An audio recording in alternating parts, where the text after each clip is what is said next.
Welcome back. I am super excited to be here with you today as I love this topic. So today you are going to set SMART goals. We're going to learn a little bit about what these SMART goals are and how best to set them. So let's start by asking and answering the question, what is a goal? Well, a goal is the object of a person's ambition or effort, or an aim or desired result. Now, I'm sure when you came into this program, you had an idea of what you wanted to set. I know I've spoken with each and every one of you, and you all had a goal. And those goals were great. They're often, when we set goals, though, too general, and they don't keep us really focused on what it is that we really want. So I'm going to ask you over this next little while to set a couple of different kinds of goals. Now, I want you to set at least 2 short-term goals. Now, short-term goals are less than 6 months. So the first goal I want you to set is, what do you want to accomplish and feel and notice by the end of this 6-week program? The second short-term goal I want you to accomplish is, what do you want to accomplish and feel in 6 months or less?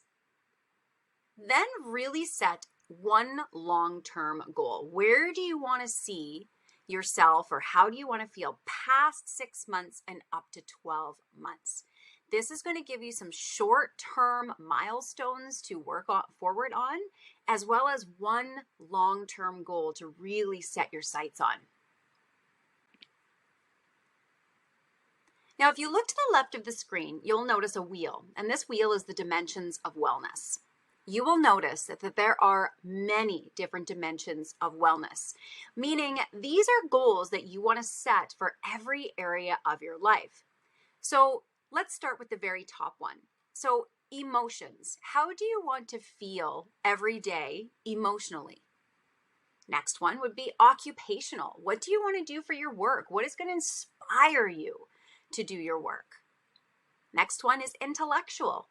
How do you want to think? How do you want to grow? What do you want to learn? Next one is environmental. Now, this doesn't necessarily mean the earth, but it just means, what is a goal that you have for your surroundings or your environment? What do you want to see around you? Next goal is financial. That's pretty self-explanatory. Where do you want to see yourself financially? Then social. So having a strong social network has been shown to be part of wellness. So what would you like to see for your social life? Then we've got physical, pretty self-explanatory. What is a goal for your body, for your health? And then spiritual, certainly not last, not least, but what would you like to do for your spiritual? Now notice this is set up as a wheel.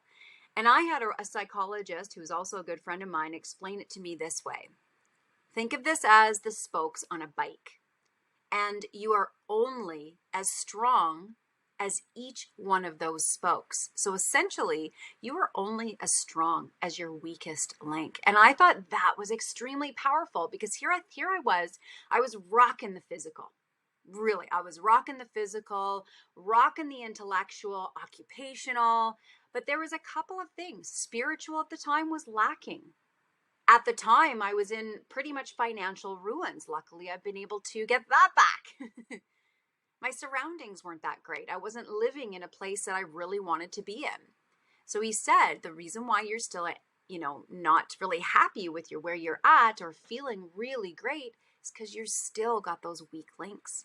So that's something that I had to really work on. So I picked up on the financial. I got myself into a situation, an environment that inspired me. Started to connect to my spiritual side. So there's lots of different ways and different goals for your life that you can set. And I encourage you to set a goal for each dimension of your life for overall wellness. So let's get into SMART goal setting. What does SMART stand for? I'm sure you guys have all heard this before, but it's not a bad idea to just take a look at it again. Here's what SMART goals are. S stands for specific. M is measurable, A is achievable, R is relevant, and T is time bound. So the next few sheets I want you to print out, and this is where you're going to write down basically your first goal. And of course you can Print out as many of these sheets as you want, or print out the goal setting workbook that I've included in the program. But here's some basics. Let's go through them.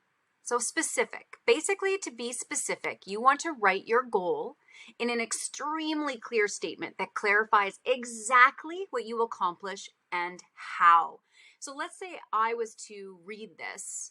I would be able to go, that is exactly what she wants. I can actually see that vision of what she wants and where she's going to go and exactly how she's going to get there. So write your goal, very clear, clarify exactly what you want and how you're going to get there. Next one is measurable. So what specific measures will be used so that you know when you have accomplished your goal? Now, a very easy example is weight. When we step on the scale, we see a number. It's not always people's favorite number, but we can measure whether weight loss is happening. So how are you going to measure your goal? Okay. Next one is attainable. Basically, is this goal realistic with effort and commitment? Now, notice how I added effort and commitment, because a lot of goals are realistic when you do the work. When you don't do the work, most goals are not attainable. So is attaining this goal for you realistic with effort and commitment?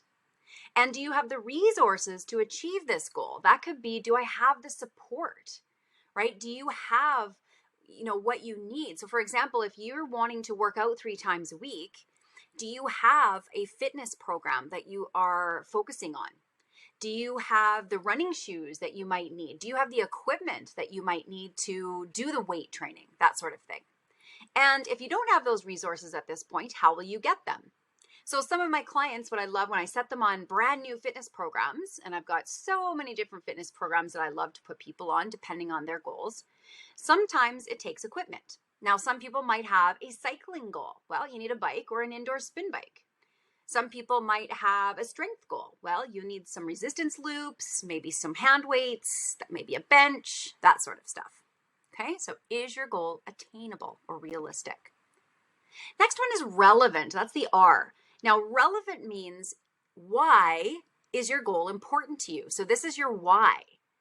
And what values in your life does this goal reflect? Because if we are not connected to our why, or if the goal that we're trying to accomplish doesn't relate to our values, remember you set those values earlier, then it's not going to be attainable, it's not going to be realistic, and it's just not going to happen. So write down your why. Why do you want this goal? Last one is time bound. When will you reach your goal? This has to be timed. So that's why I've set this program up as a 6-week challenge, because in 6 weeks, my goal is to take you from where you are now to a good start to where you want to be. It might not be the end goal of where you want to be, but the goal is that in 6 weeks, you can see very clear results. Now, what milestones have you set to reach your big goal? That's another question. So remember, we've set a 6-month goal, we've set a 1-year goal, but to get there, there has to be little milestones. So is it a day-by-day milestone? Is it a week-by-week? Is it month-by-month? Is it by quarter? So I want you to then go back to your goals and write down the small little milestones that you can set to reach your big goal. So let's say you wanted to lose 20 pounds in the next 10 months. Let's just use that easy round numbers. That would mean you would need to lose 2 pounds per month. Pretty easy. Let's break that down even further. That means you're going to break it down to about half a pound every week. So see what I'm saying? Now all of a sudden when you break it down into half a pound, suddenly it doesn't seem so daunting as 20 pounds does. So when are you going to accomplish your goal? Now, it is no secret that obstacles come up. They always do. When we set goals, they always come up. Have you ever set a goal where you're well on your way? You've got the vision in sight, you're doing what you need to do. Let's say, for example, you've started a new exercise program. This happens to people all the time. You start a new exercise program, you're rocking it, you're doing it every single day, and then all of a sudden you go out for a walk and you twist your ankle. And you think, I was just on a good path. Why did this have to happen? Well, there's many deep reasons why something like that usually happens. And unfortunately, it's usually an internal self-sabotage, as much as we don't like to think that way. But obstacles are going to get in the way. Now, could you just give up at that point? Absolutely. You could give up. You could put your feet up. You could start eating like crazy and think, this has just gotten in my way. I'm never going to be successful. Or could you say, okay, I've twisted my ankle. I can still do upper body exercises. I can still do yoga, light, easy stretches, and I can still drink enough water and watch my diet. So notice that the obstacles that are going to come up, you might not know which ones come up, but you might foresee some obstacles that might stand in your way. And I want you to write down how you will address these challenges if or even when, because when anything's worth accomplishing, obstacles happen. That's just the way it is. So be prepared for those obstacles. We're going to finish with a quote here, and I love this quote. And it says, being challenged in life is inevitable. Being defeated is optional. And remember, anything that is worth it takes work. Anything that comes easy usually isn't worth it. So this goal that you have set, or this decision that you have made to even just join this program, I bet you it was uncomfortable. I bet you there's a little part of you that went, I don't even want to do this. I don't want to do what it takes to get to my goal. However, when you get there, you're going to look back and think, oh, I am so grateful that I made that choice. Everything that I've gone through has been so worth it. Now, your challenge today is to print the questions and set your SMART goals. Now, you can either print from this PDF below or the Clarify Your Vision workbook. Then I want you to post your 6-week goal into the Facebook group. If you would like to share your long-term goal as well, please do. But I want you to at least share with the group through video or written or picture what you want to accomplish in these 6 weeks in the program, and tag someone. Again, tag someone that maybe you've connected with or who has really been inspiring you. And also tag someone who you feel might need a little bit of support, who you feel has been a little quiet, maybe hiding in the shadows a little bit, and just support and inspire each other. So until next time, I want you to remember, and I want you to over and over and over repeat this. I am a wellness rock star. I love myself healthy because healthy is the new skinny.